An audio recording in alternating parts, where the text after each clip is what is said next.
दोस्तों, मेरा नाम ज़ैनुल आबदीन है।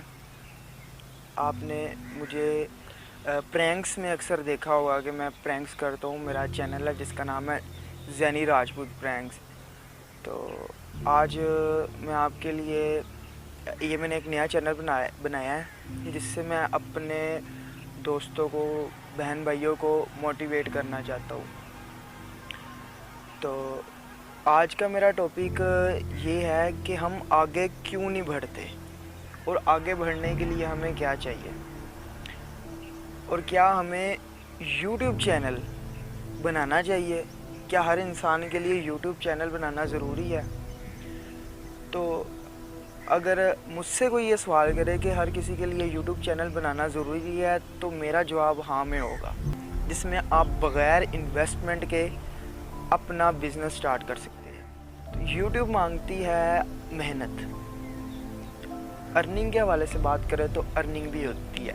आप देख सकते हैं, ये जो मैं वीडियो बना रहा हूँ ना, जिस कैमरे से ये वीडियो बन रही है, ये मेरी यूट्यूब से जो मेरी फ़र्स्ट पेमेंट आई है ना, मैंने उससे ये कैमरा लिया और उससे ये मैं पहली वीडियो अपनी बना रहा हूँ और इस चैनल पे अपलोड कर रहा हूँ। कहने का मतलब ये है कि अगर आप यूट्यूब पे आते हैं ना, बग़ैर इन्वेस्टमेंट के आप अपना यूट्यूब चैनल स्टार्ट कर सकते हैं। कंटेंट की बात करें तो हर चीज़ में कंटेंट है। अगर आप स्टूडेंट हैं, जो आप सीख के आते हैं, आप सिर्फ जस्ट जो आप सीख के आए हैं उसी की वीडियो बनाकर आप अपने चैनल पे अपलोड कर दें, तो उससे बहुत सारे लोगों को फ़ायदा होगा। आप अगर कोई काम कर रहे हैं, अपने उस काम के हवाले से आप वीडियो बना के अपलोड कर सकते हैं, आपकी वो भी वायरल होगी, 100% वायरल होगी। अब देखें, मेरे 2 चैनल हो गए, एक प्रैंक वाला, एक ये चैनल जिधर आप मेरी वीडियो देख रहे हैं, ठीक है। और मुझे इतना यकीन है, जब तक मेरी औलाद मेरे साथ खड़ी होगी ना, उससे पहले ये 2 चैनल मेरे साथ मेरे खड़े हैं। ये मेरा सहारा है, ठीक है।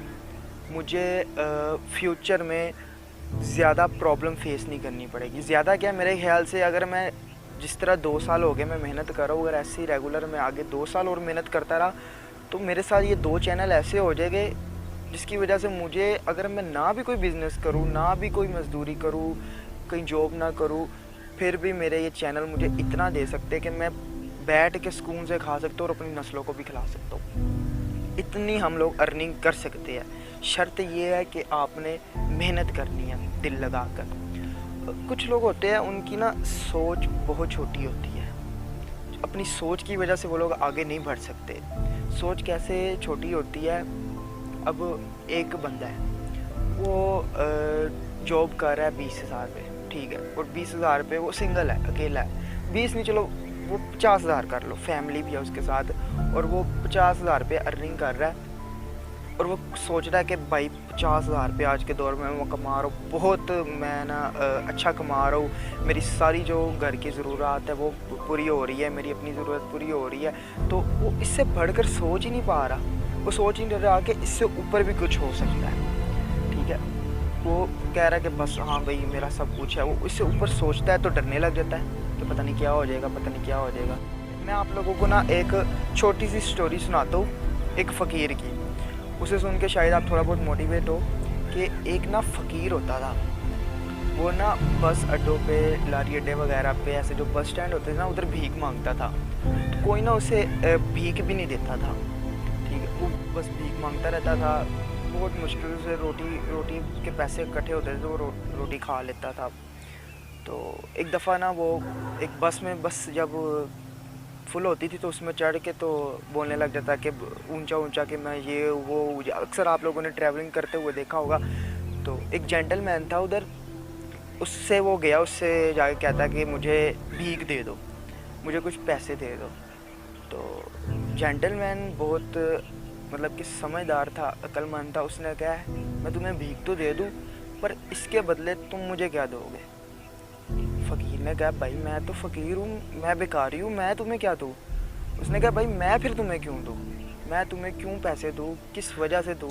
जब तुम मुझे कुछ नहीं दे रहे तो मैं तुम्हें क्यों कुछ दूँ? उसके बाद बस रुकी। जेंटलमैन जो था, जो आदमी था, वो चले गया। फ़कीर के ज़हन में ये बात जो थी ना, बीच में ही रही। सोचता रहा कि यार मैं उसने मुझे ऐसा क्यों कहा कि मैं उसे कुछ दूँ तो फिर ही वो मेरी हेल्प करेगा। सोचता गया, एक तरफ से उसने सोचा कि यार वो बात भी तो सही कर रहा था ना, मैं मुफ्त वारा लगा रहा हूँ, ठीक है, उससे जाके भीख मांग रहा हूँ, मुझे क्यों भीख दे मैं अगर उसे कुछ दे नहीं रहा। वो पूरी रात सोचता रहा कि मुझे उस आदमी की इस बात ने उस फ़कीर को सोचने पे मजबूर कर दिया। पूरी रात वो सोचता रहा, एक दिन गुजर गया।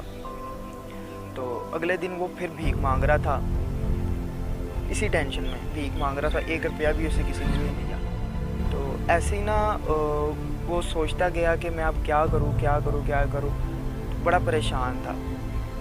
एक जगह पे ना वो बैठा हुआ सोच रहा था, इसी सोच में भीख मांग रहा था। तो एक छोटा सा बच्चा आया, बच्चा आके ना वो चीज़ खा रहा था, अपना बच्चा ना, उसके हाथ में ना एक टॉफ़ी थी। वो उस फ़कीर को दे के तो चले गया। फ़कीर ने ना जब उस टॉफ़ी को देखा ना, वो देखता ही रहा कि यार ये बच्चा मुझे टॉफ़ी दे गया। छोटी सी जो 2-3 रुपए वाली टॉफ़ी होती है ना वो। तो उसने ना बड़ा सोचने के बाद उसने कहा यार ये मुझे दे के गया है टॉफ़ी, मैं खुश हो गया हूँ, ठीक है। तो उसने ना 2-3 दिन भीख मांगी, जितने पैसे इकट्ठे हुए ना उन्होंने ना उसका एक डब्बा ले लिया टॉफ़ियों का डब्बा ले लिया। अब उसने उस आदमी ने, जो जेंटलमैन ने उसे वो बात कही थी ना कि तुम मुझे कुछ नहीं देते तो मैं तुम्हें क्यों कुछ दूँ, उस बात की वजह से ना उसने ना वो टॉफ़ी वाला डब्बा ले लिया। और वो अब जिस बंदे से बेकारी बन के जिससे भीख मांगे ना, जो भी कोई उसे भीख दे, 1 रुपया 2 रुपये 10 रुपये, वो उसे आगे से टॉफ़ी दे दे, ठीक है। कोई भी उसे 1 रुपया दे, कुछ भी दे, वो आगे से उसे टॉफ़ी दे दे। तो वो आगे अगला बंदा भी खुश हो जाए कि यार बड़ी अच्छी बात है, उसने मुझे टॉफ़ी भी दी है और भीख भी ले गया, ठीक है। ऐसे ही दिन गुजरते गए, वो टॉफ़ी देता रहा और उसे भीख मिलती रही। एक दिन ना उसकी नज़र पड़ी फूलों पर, बहुत खूबसूरत फूल थे। उसने ना उधर से चंद फूल तोड़ लिए। उसने कहा जैसे मैं लोगों को टॉफ़ी देता हूँ ना, ऐसे ही मैं ना लोगों को फूल दूँगा। तो ना वो ऐसे ही उसने करना शुरू कर दिया। जो भी उसे कोई भीख देता, वो साथ उसको फूल दे देता। तो लोग बड़े खुश हुए उस बात से, ठीक है। ऐसे ही उसकी रूटीन चलती गई। उसकी ना भीख में भी इजाफा होता गया। जैसे वो लोगों को फूल देता गया तो लोग उसे भीख देते गए। लोग उसे अच्छा भिखारी समझते थे कि ये बहुत अच्छा है, तो उसे ना भीख भी दे देते थे अच्छी 10-20 रुपये। तो एक दिन ना वही जेंटलमैन जिसने उसे कहा था ना कि तुम मुझे कुछ नहीं दे रहे तो मैं तुम्हें कुछ क्यों दूँ, उसी बस स्टैंड पे ना उसे मिला। तो वो भागता हुआ उसके पास गया, उसे जाके कहता कि सर आपने मुझे कहा था ना कि मुझे कुछ दोगे तभी मैं तुम्हें भीख दूँगा, ये फूल मैं आपको देता हूँ, मुझे भीख चाहिए। तो वो जेंटलमैन ना उसकी इस बात से बहुत खुश होता है। वो ना उसे भीख दे देता है और फूल रख लेता है। भीख देने के बाद उसे बोलता है कि अब तुम एक व्यापारी बन गए हो। व्यापारी का मतलब क्या?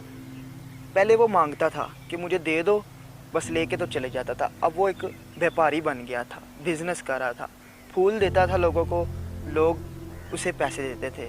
फूल जो था अच्छी खुशबू वाला फूल था, लोग उसे कम पैसों में समझ के ले लेते। मतलब वो अब अपना बिजनेस कर रहा था।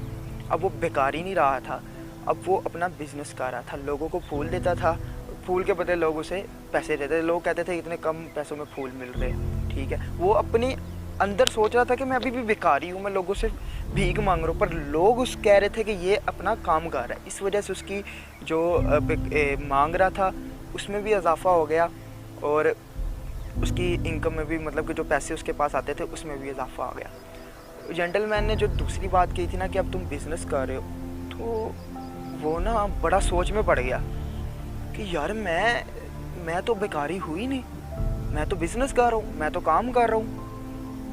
तो बाहर आया, रश में खड़ा होके ना ऊपर देख के कहता है कि मैं बेकारी नहीं हूँ, मैं तो एक क्या कहते हैं उसे, मैं तो बिज़नेस कर रहा हूँ, मैं बेकारी हूँ ही नहीं, मैं तो एक व्यापारी हूँ।